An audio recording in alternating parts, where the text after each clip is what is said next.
Well, good morning and welcome. I am Dr. Zach Roselle, and you're part of the iteach Live. And so glad that you've opted to join us today.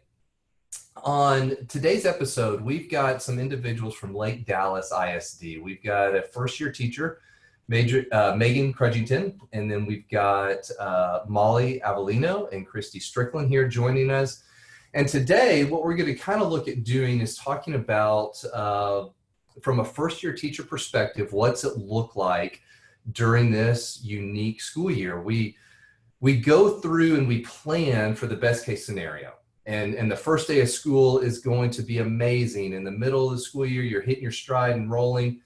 And then it's towards the end of the school year, you've really stepped in, you become comfortable in the classroom, but this year is completely different. And so we just wanted to take some time to visit. Megan, you are an American Sign Language teacher, teaching at Lake Dallas High School. Tell me a little bit, what prompted you to get into the education profession? Sure. So it all started when I was in high school, actually. I found my passion for sign language as I took it as my world language credit, and I knew I wanted to use it in my career. I wasn't exactly sure which avenue. I first thought it was going to be interpreting.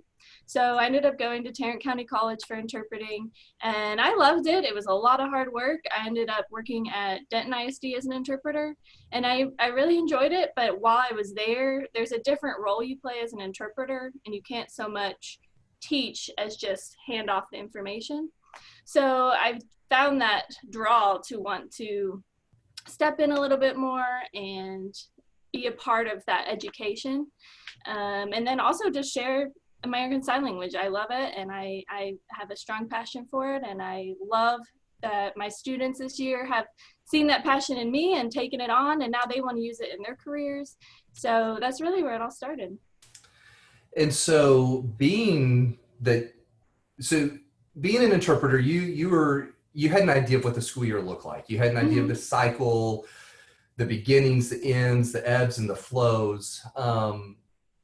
But stepping into the classroom this year, being a first-year teacher, what's that been like specifically the last couple of months where you've had to take a very personal, interactive foreign language and then transfer that into an online virtual setting? Yes, it has had some challenges. Luckily, we have awesome technology, and I've been using this background to assign to my students and record and send it out. So it hasn't been as fluent as in the classroom where you can just have an easy conversation. It's been more of like asynchronous, going back and forth.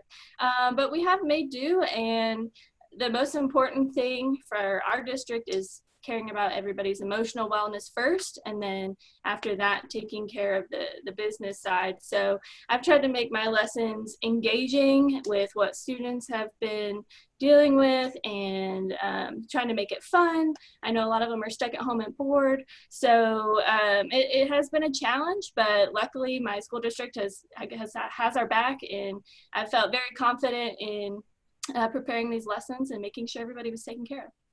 That's great. So Molly or Christy, from an administrative, from a leadership perspective, given that everyone is in the same boat, whether they've taught for 20 years or first year, have you all had to do different training for teachers that have had a longer run in education, or are you seeing the same challenges from both new teachers and 20-year veterans? Christy, I'll let you take that. Luckily, here on our campus, we pride ourselves as being a Falcon family, and we have administrators. Absolutely, we separate out the faculty. We have them all under our wings, and we help out our first-year teachers as much as we possibly can. But we also have veteran teachers who are doing the same. Even if we don't have another American Sign Language teacher, we have veteran teachers who are teaching foreign language, and they reach out, and we just keep each other under our wings. Let's just put it that way. And this has been a trying time for all of us. It's been a learning curve for everyone, but we have definitely actually enjoyed learning a new system of delivery. Yeah, Christy, it's really interesting when when we talk about the teaching profession, it's very unique in regards, you're not in a cubicle by yourself. You're not just simply at a desktop doing spreadsheets, but you have this unique interaction with students, with peers, with faculty, with administration. And I think, to your point, what this is highlighting is that when you enter into the teaching profession, you're entering into a community of educators.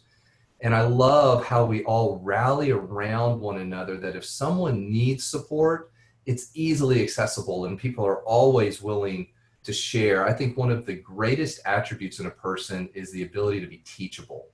And that comes out within the teaching community because you're willing to give, you're willing to share, you're willing to help others. And then it's also received really well. And so I love hearing about that communal aspect, and it just exemplifies itself amongst a very unknown and trying time.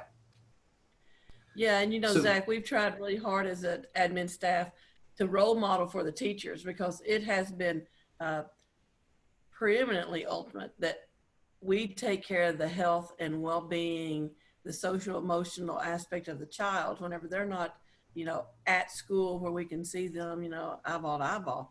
And so that's what we want the teachers to do. So we tried to role model, and our central administration, they took care of us. So it's a full family approach. Yeah, no, that's great. It's wonderful. So Megan, you start the school year, American Sign Language. What would you say, what's the highlight from this 2019-2020 school year for you? That is a tough question. There's many things coming to mind. One highlight I would say actually came from lessons from our distance learning.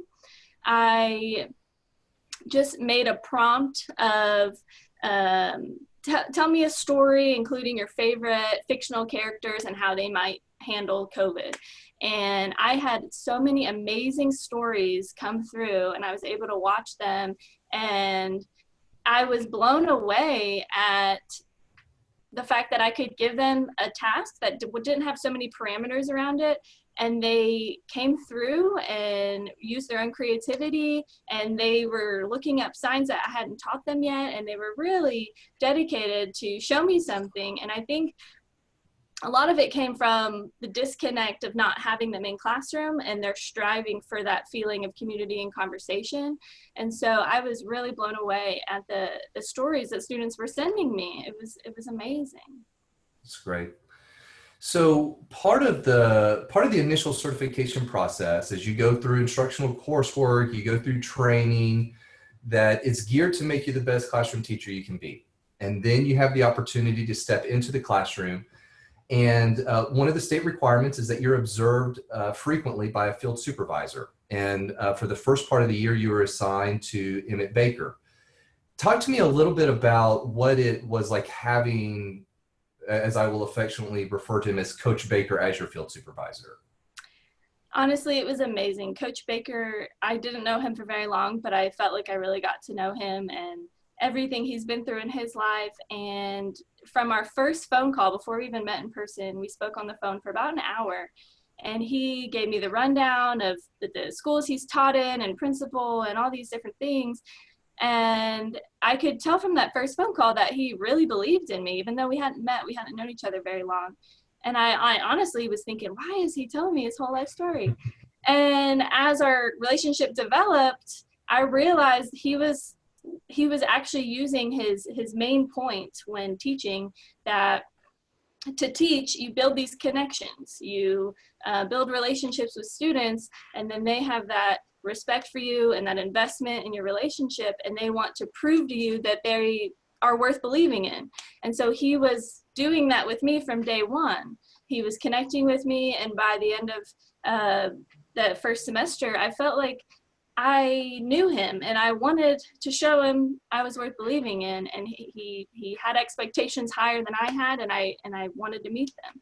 So his presence in my practicum was invaluable. It was amazing.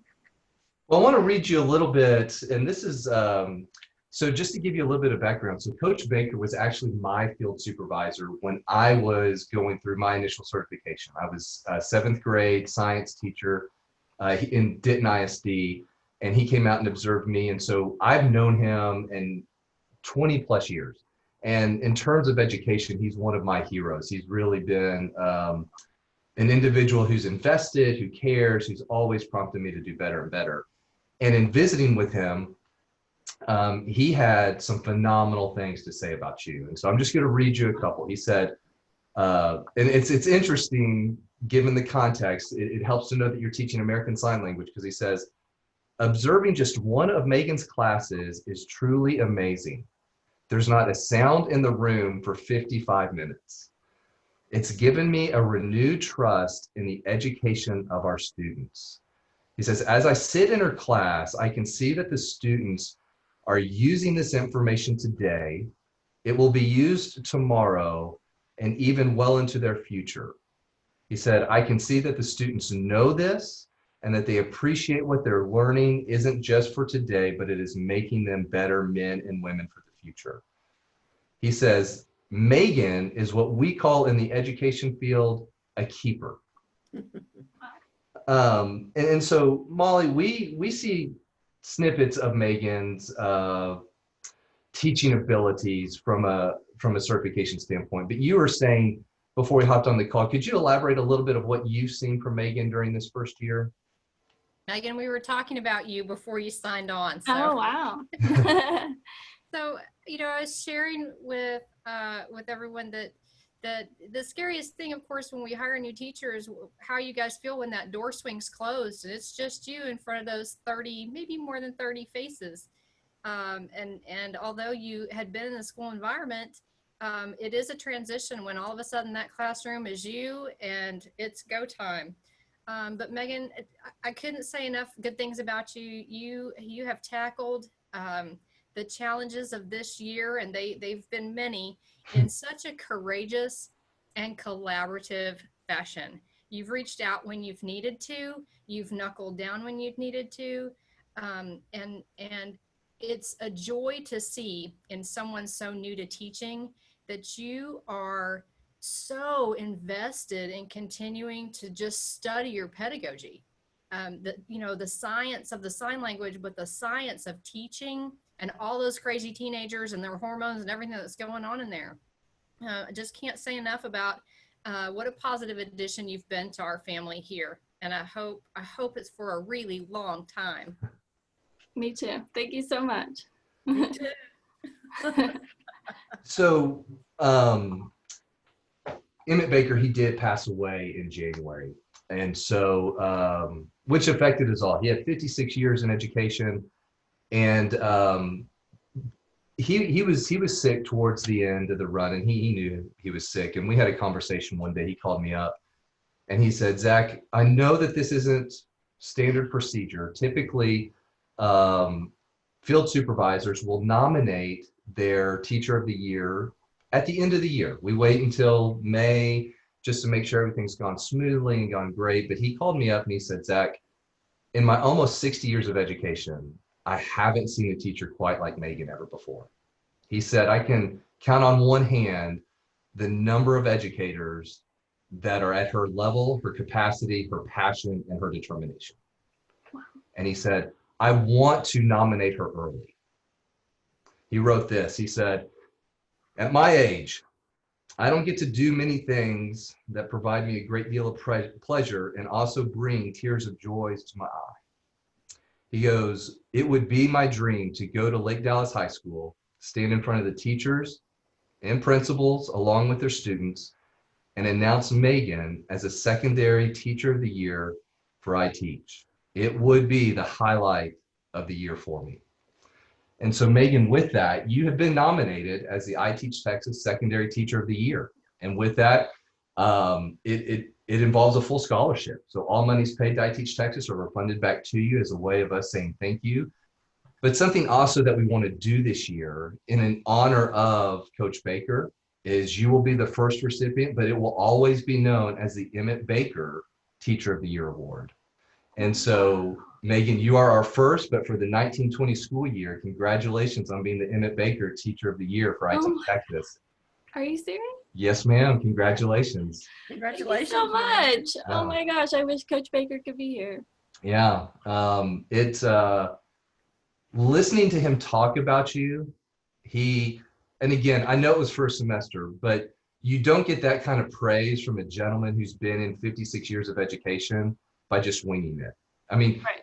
He said he could see your heart, and it's phenomenal. And so when all the additional paperwork came in, it was a no-brainer. From Barbara Fisher and Gary Fisher, who were able to complete your field experience, from the material that was submitted, from the high praise that you've received from your peers and faculty, you are well deserving. And again, it's my privilege and honor to present to you that award. And thank you so much for all that you're doing. Thank you. Yeah, no, it is a true honor, and I'm very pleased to present that with you. So what we'll do, typically we try to do this in person, though we can't this year. We'll get everything in the mail sent out to you to acknowledge you formally. We'll also have some social media postings as well, just to highlight Lake Dallas ISD, Lake Dallas High School, and for all the work that y'all are continuing to do. But on behalf of myself and iteach Texas, thank you so much for how you have stepped into a wonderful profession and just really embraced it as your own. Thank you. I couldn't have done it without all of you guys. You know, it's a team effort, so I really appreciate it. Well, Megan, we thank you for your time. Molly and Christy, thank you for your time, for joining us, for the kind words you had to say, for the background that you provided. I wish y'all all the very best. And then Megan, I'll be following up with you very soon. Okay, great. Thank you so much.